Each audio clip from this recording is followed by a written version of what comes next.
Higala, kumusta? May buntag Iligan, may buntag Mindanao, may buntag Pilipinas. Adlaw nga Huwebes karon pitsa 23 ni buwan sa Mayo ning tuiga 2024. Sangan sa ato'y station manager Pastor Ruben Solapas, kini ang inyong KSR Kabisaya Nonay B, ang matod sa hanay sa balita sa alas 7. O karon sa uluhang tudling sa ato mga balita, LGU Iligan nangandam sa 126th National Flag Day. Tubig sa Abaga Dam mikunhod og 9 ka pulgada. Hinay nga aga sa tubig matagamtaman. Gidaghanon sa mga barko sa China nanungagan pa sunod sa ipahigayon nga civilian mission sa Atin Ito Coalition. Armadong kusog sa nasod sa Pilipinas gipaniguro ang proteksyon sa mga Pilipinong mangingisda sa West Philippine Sea subay sa bag-ong arrest policy sa China sa naasoing lugar. Former Speaker Alvarez gipahamtangan og censure sa Kamara isip silot sa iyaang disorderly behavior. Grupo sa mga magtutudlo nagpadayag o kinatibuk ang suporta sa subling pagpabalik sa traditional school kalendar sa sunod nga tuig. Sa gawa sa nasod, King Charles gihatag ang usa ka senior military role niini kang Prince William. Balita sa kinabuhing Kristohanon, pagpanglutos sa mga Kristohanon sa Latin America nataho sa International Christian Concern.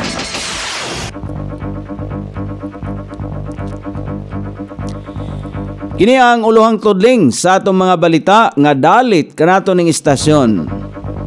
DXSR 106.7 sa inyong FM dial. Ang bugtong radyo sa dakbayan sa Iligan nga nagsibya sa balaang kasulatan, pinasubay sa inspired and preserved, not simply dictated King James Version sa Anchor Broadcasting Corporation. O karon sa kompleto nga detalye, gihan-ay na sa lokal nga kagamhanan ang mga aktibidad sa adlaw sa Iligan. Magsugod kini sa Mayo 28 ning tuiga sa National Flag Day. Sa ulogon kini sa Centennial Park sa Barangay Dalipuga. Giawhagan usab ang katawhan sa pagpasundayag sa bandila sa Pilipinas sa tanang buhatan, ahinsya sa gobyerno, mga establishmento, eskwelahan ug pribadong mga panimalay.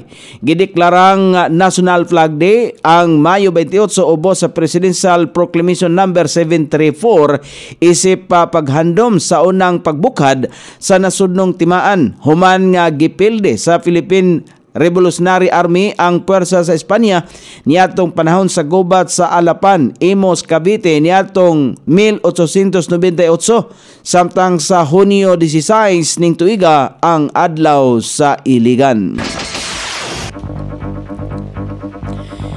Mikunhod og 9 ka pulgada ang dam sa ditukalan gikan sa orihinal nga level sa tubig nini. Sumala pa sa Iligan City Water Works System, epekto kini sa El Nino phenomenon.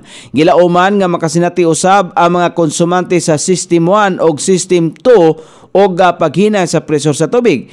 Kini mao ang mga barangay nga makasinati og paghinay sa presyor sa tubig sa System 1 mao ang part of Barangay Tuminubo, Tubod, Tambakan, Poblasyon, Mayahay, Saray, Tibanga, Santiago, Santo Rosario, Barangay Bagong Silang, Hinaplanon ug Tambo. Sa System 2 apektado usab ang mga mosunod nga lugar: Tunggo, St. Michael's Heights, Mercedes Heights, Dios Caritas Village, Liban Hills of Barangay Buruon, Fuentes, Sawali, Barangay Maria Cristina, Tomas Kabili, Sayon, Steel Town, Bayanihan Village sa Barangay Santa Elena, Kamagi Highway, padulong sa Liots Compound, Carbide Village, part of Sildran Village, part of Barangay Tubod, part of Mayahay, ubang parte sa Barangay Poblasyon, labi na diha sa Aguinaldo Extension, Badili Street o Rojas Avenue. Giapisuhan ang publiko nga magdaginot sa paggamit og tubig ug i-report kung adunay mga naobserbahan nga mga liki sa tubo. O karon sa balita sa kauluhan, nadungagan pa ang gidaghanong ihap sa mga barko sa China sa nagkalain-laing bahin sa West Philippine Sea. Kinisubay na usab sa ipahigayong civilian mission sa civil society group nga atin ito koalisyon sa Baho di Masinloc, Siol sa bahin sa nasong giilugan nga teritoryo sa kadagatan. Base sa pinakaulahing monitoring sa Philippine Navy, sugod niadtong Mayo 7 hangtod sa Mayo 20 ning tuiga, ang mukabat na sa kinatibuk ang 226 ang gidaghanon sa mga barko sa China ang nasigpatan sa presensya sa West Philippine Sea.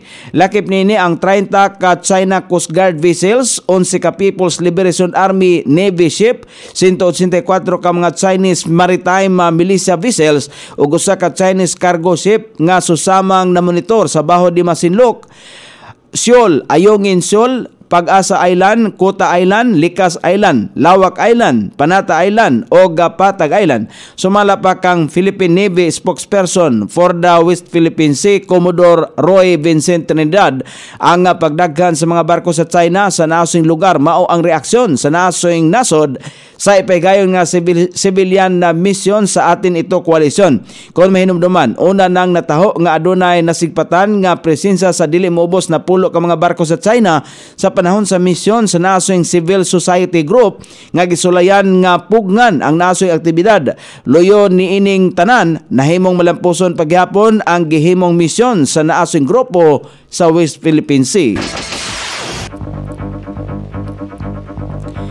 Gipaniguro sa armadong kusog sa nasod nga Pilipinon ang proteksyon o kagawasan sa mga Pilipino mangingisda nga naglayag sa West Philippine Sea. Subay kini sa pinakabag-ong palisiya nga gipagawas sa China kalabot sa sumala pa himuong pag-aresto sa China Coast Guard sa kinsamang individual nga illegal nga mosulod sa ilahang maritime territory nga dili moagi sa tukmang paghusay.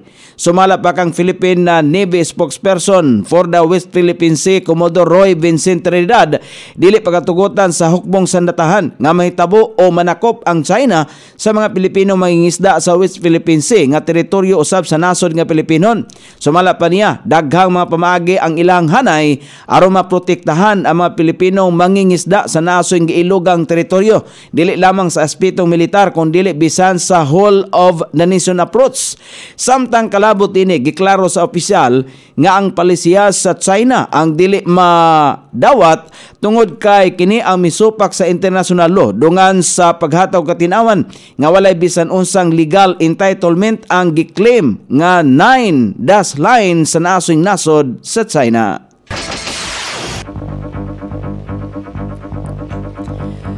Sa butong 186 ang pabor, 5 ang supak o 7 ang abstain. Gipahamtangan og sensyor sa Kamara si kanhi House Speaker og Davao del Norte 1st District Representative Pantaleon Alvarez. So kuhay kini sa nahimong nga rekomendasyon sa House Committee on Ethics nga pahamtangan og 60 ka adlaw nga suspensyon sa Alvarez. Dugang kondihang gipailalom na sa plenaryo ang kaso ni Alvarez. Mibarog sa plenaryo si Camigen Representative JJ Romaldo og nag-manifest nga gikan sa 60 ka adlaw nga suspensyon himuon lamang kining sensyor. Tungod ini gipaagi sa butuhan kon napagatugutan ang silot nga sensyor so kuhay sa rekomendasyon sa komite nga 60 ka adlaw nga suspensyon. Sa kasong administratibo lamang ang nauyunan sa komite o disorderly behavior isip usa ka representante sa Kongreso. Una pa niini gisulti ni Espares nga dili nila sakop ang pagtuki sa seditious statement nga gibuhian ni Alvarez dihang giawhagan sa rally sa Pro Duterte supporters sa Tagum City nga mag-withdraw na ang suporta sa Armed Forces of the Philippines o Philippine National Police ngadto kang Presidente Bongbong Marcos. Kini sumala pa niya nga malinya sa kasong kriminal o kini mao ang jurisdiction sa korte. Nauna nang gibasura sa komite ang reklamo sa sumala pay kanunay nga pagpalabay ni Alvarez sa Kamara tungod sa napamatud-an na kining walay basihanan. Ang ethics complaint bato kang Alvarez ang gipasaka ni Tagum City Mayor Reoy.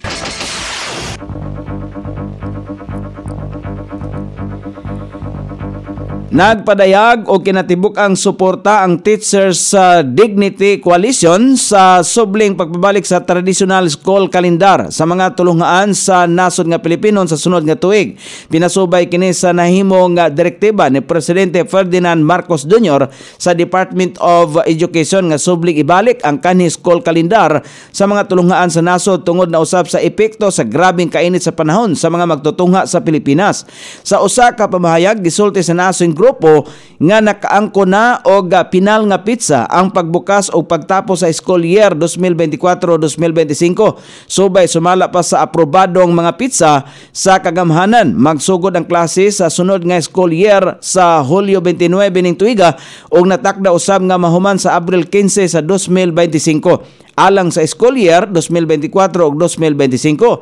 Samtang sa Marso 31, 2026 usab natakdang mahuman ang klase alang sa school year 2025-2026. Bisan patuod nga wala na sunod ang pitsang girekomendar sa Teachers Dignity Coalition nga Abril 11 alang sa pagsirado sa sunod nga school year. Ang gisulti usab nini nga igo na ang mga desisyong nadesisyonang pitsa sa kagamhanan aron siguroon nga dili na kinahanglanon nga mutungha ang mga estudyante sa Saturday classes.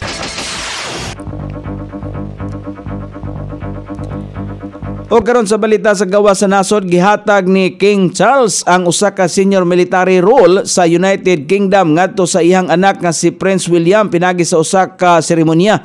Sumala pa ni King Charles, maayo nga piloto si William ug angay lamang nga ihatag sa iya ang katungdanan nga Colonel-in-Chief sa Army Air Corps.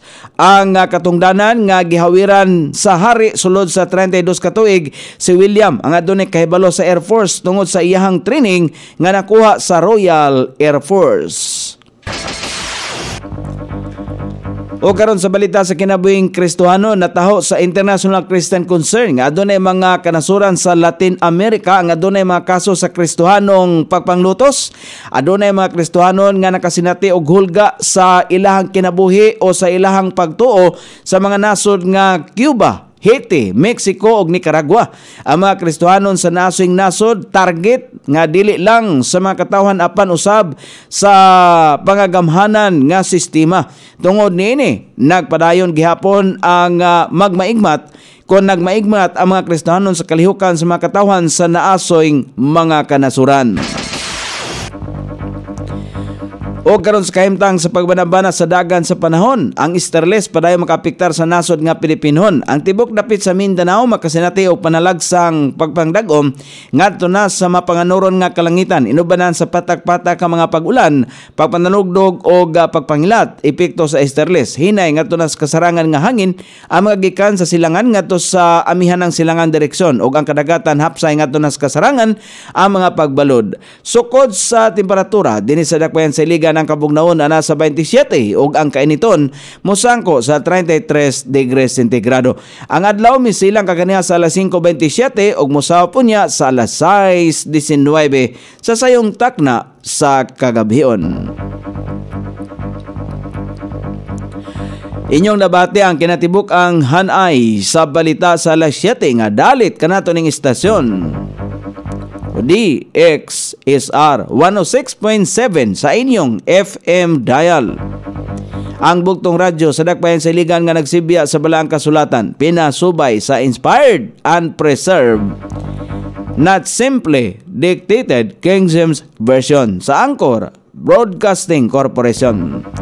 Sangan sa tiksuwat sa atong balitang international o sa kinabuhing Kristohanon pitjan sa balita lokal Coney Island sa ato station manager Pastor Ruben Solapas. Kini ang inyong KSR Kabisaya Nonoy B. Magpasalamat og moingon. Maayong buntag, Iligan.